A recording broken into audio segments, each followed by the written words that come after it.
So,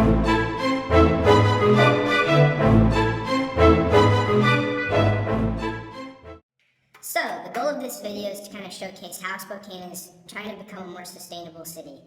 We tried to do this in this video by comparing two LEED certified buildings. One is the Saranac building downtown, which is LEED Platinum certified, and the other is the BARC, which is the main dining facility on campus, which is LEED Silver certified. Alright, so here we are in front of this beautiful Saranac building. This right here is the first LEED Platinum building in all of Washington. So we just took a tour and we spoke with one of the chefs inside, so here it is. So sure, shoot. We just wanted to ask you more about your experiences of working in the building and how it being sustainable maybe affects your work environment. I can't answer that question. So we've been here 3 years. We specifically chose this neighborhood because of what was going on here. We looked at a lot of different neighborhoods in Spokane, and we wanted one that had sustainable practices or that type of an environment. So we chose the menu based on the location. We didn't have a menu or a concept or anything like that before we came here. So once we got here, we started doing remodeling, we started to meet the people, and we started to feel what the neighborhood was like. That made our menu go in the direction that it did. And even our concept, we didn't really have a concept when we came here. We just knew we were going to do something. So the Saranac downtown, we got a tour from Pat, who's the owner. He didn't want to be on the video, so excuse the awkward filming.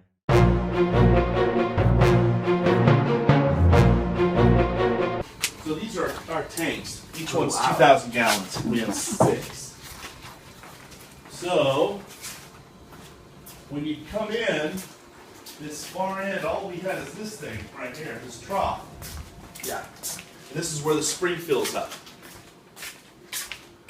So where's that water come from? A spring comes from the ground. Oh, really? Yeah, it's water. It's a spring. Oh, that's cool. Percolates right up. Uh-huh. And so the first thing he did was take a goldfish and put the goldfish in the water to see if it lived, to see if the water was okay. The water, he lived here for a couple months before they took him back home. Yeah, he was fine. That's cool.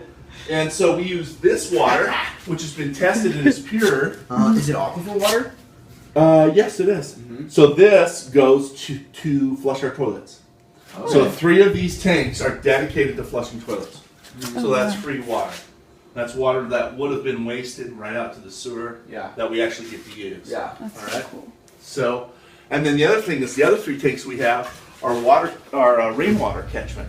So when these tanks get full, the spring water, they end up filling the other tanks. It's sourced locally. Everything within 500 miles. Yeah. So this is our first water catchment place right here. This actually catches water and puts it down in the basement. Wow. This one's, of course, we have a filter in it too because it's a little bit dirtier. Yeah. If it's coming off.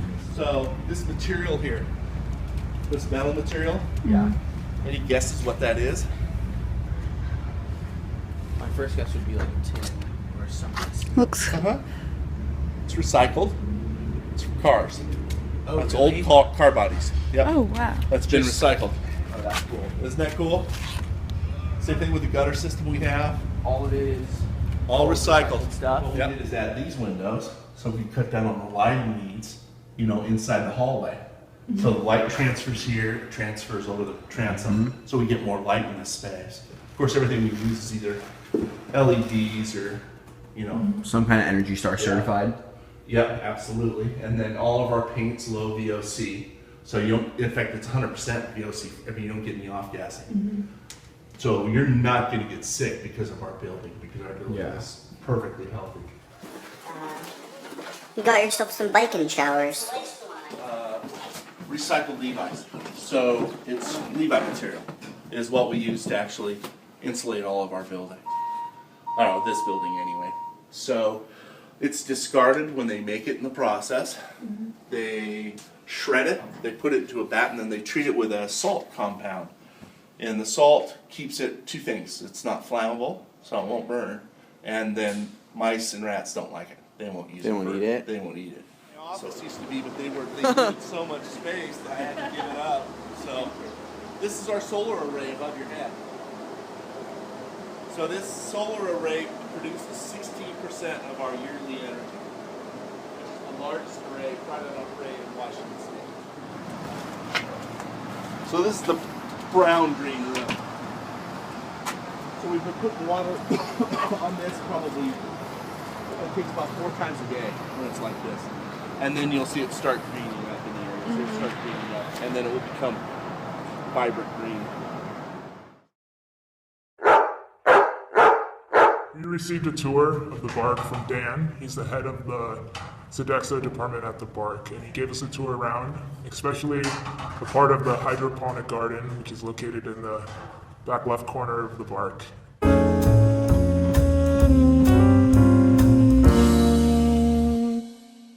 That we have a lot more, of course, natural lighting here than we had at the COG. Yeah. I know that the windows are much more energy efficient than we had at the COG, mostly because it affects my lettuce and how fast it grows over here because it's reflecting so much sunlight.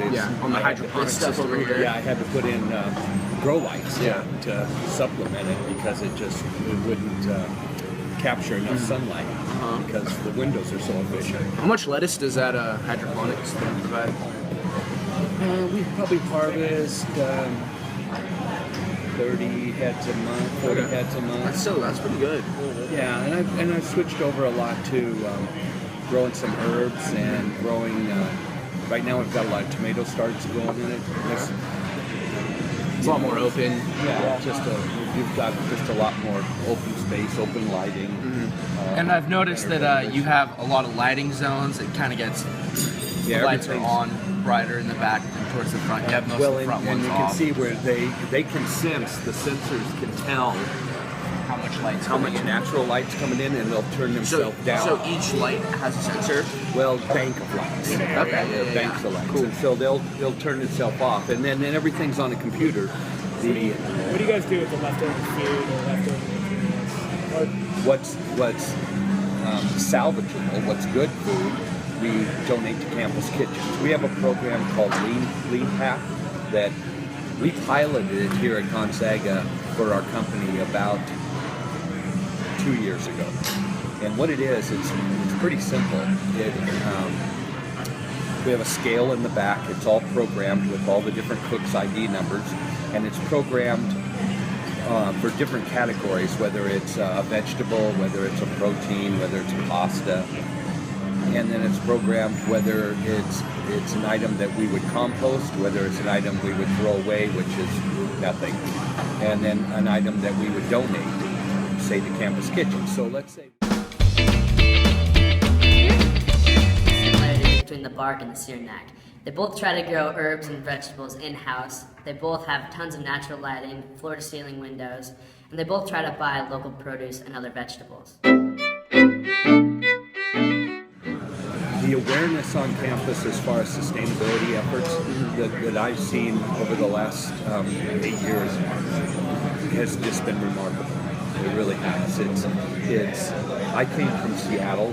I'm originally from Spokane, and I spent 2 decades over in Seattle. When I came back to Spokane, I felt like I had stepped back in time at least 10 years. Yeah, I just felt that way. I was really surprised, and I just assumed as Seattle was increasing their sustainability efforts, Spokane was as well, and especially on a college campus, to come back and find that there was so much room for opportunity there. There's some improvement that it was a little disturbing to me at first, and so we started doing things in food service, and it just kind of spread out, and it just got bigger and bigger, and it's exciting to see. I don't know that anybody was even talking about LEED certification 8 years ago. Yeah. Maybe. But if they were, it wasn't a major part of the conversation. Where now everything is related around it. I go to meetings now, and it's like a priority compared to other things. So that's exciting.